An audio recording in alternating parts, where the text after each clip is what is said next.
Okay, so we've got some vectors here. We're going to try and work out the resultant of these vectors. So the first one is 3 newtons and 6 newtons. They're at 90 degrees to one another, so they're perpendicular.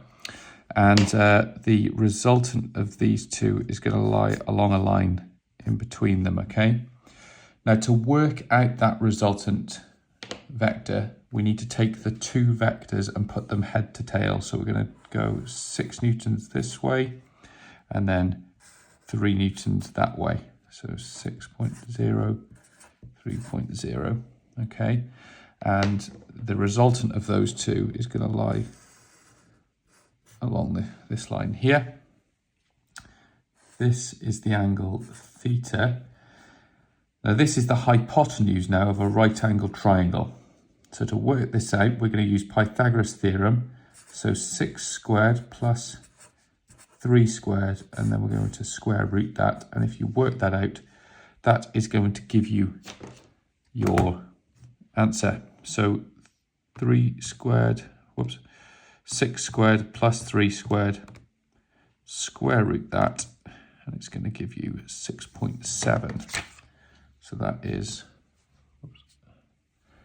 6.7 newtons, okay?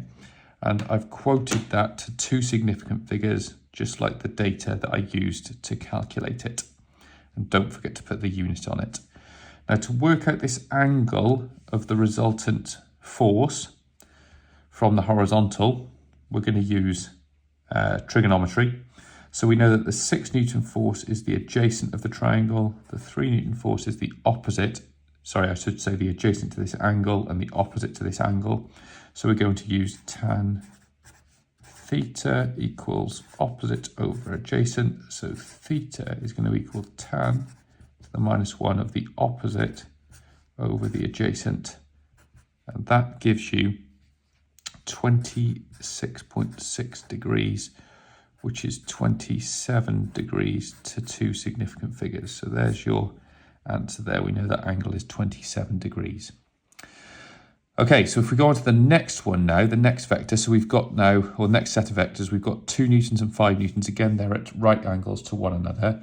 And the resultant vector is going to lie somewhere along a line such as that in between the two vectors, okay?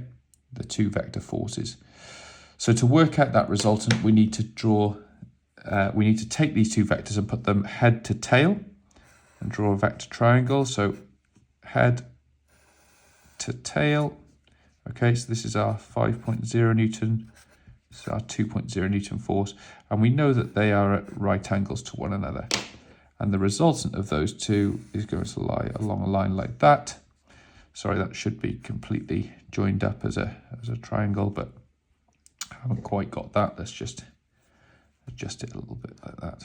Okay, there you go. So we know that this, we're going to try and work out this angle here, theta. Okay, we're going to try and work out this resultant force along here. So the resultant force along here, again, we're going to use Pythagoras theorem. So 2 squared plus 5 squared, and then we're going to square root it, and that gives us 5.4 newtons. The angle, we're going to use tan again. So this is the adjacent, this is the opposite. So tan of theta equals opposite over adjacent. So theta is equal to tan to the -1 of the opposite, which is 5, over the adjacent, which is 2. And that's going to give you 68.2 degrees, which is equal to 68 degrees to two significant figures. So there's your answer for that one. Okay, now interestingly, you'll notice that for the first one, we worked out the angle of the resultant to the horizontal. Here we've worked out the angle of the resultant to the vertical. It doesn't matter really. You can work out either of those angles. All right, so the next one, we've got now two velocities this time rather than forces. And to work out the resultant of those, we know it's going to lie somewhere along a line like that. But again, to work out the resultant, we've got to put the forces, sorry, not the forces, we've got to put the velocities in this situation, head to tail. Okay, so that's 4.0, 10.0.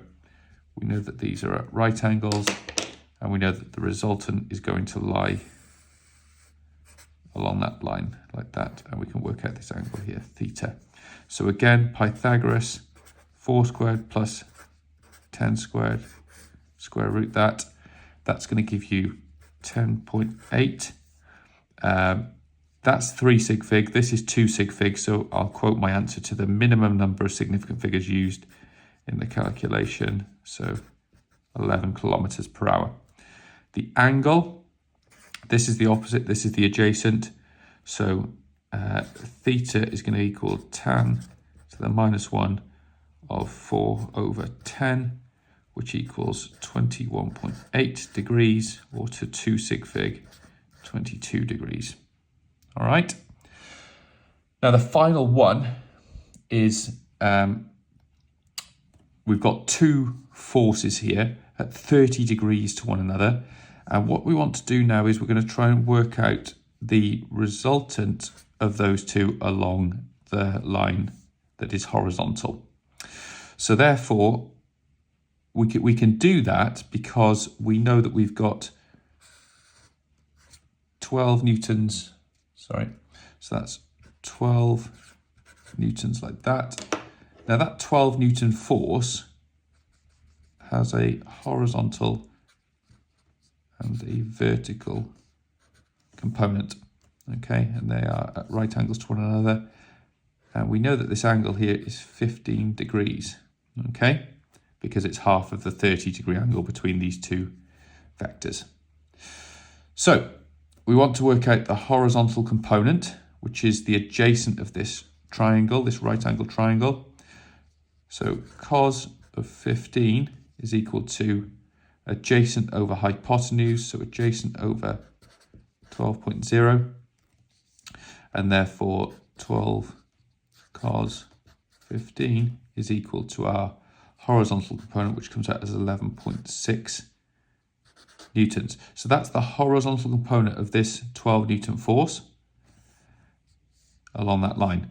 But there's a horizontal component of this 12 Newton force along that line as well. So the total horizontal component, or the total horizontal force here, is going to be 11.6 times 2, which is 23.2 newtons. Okay, and there we go.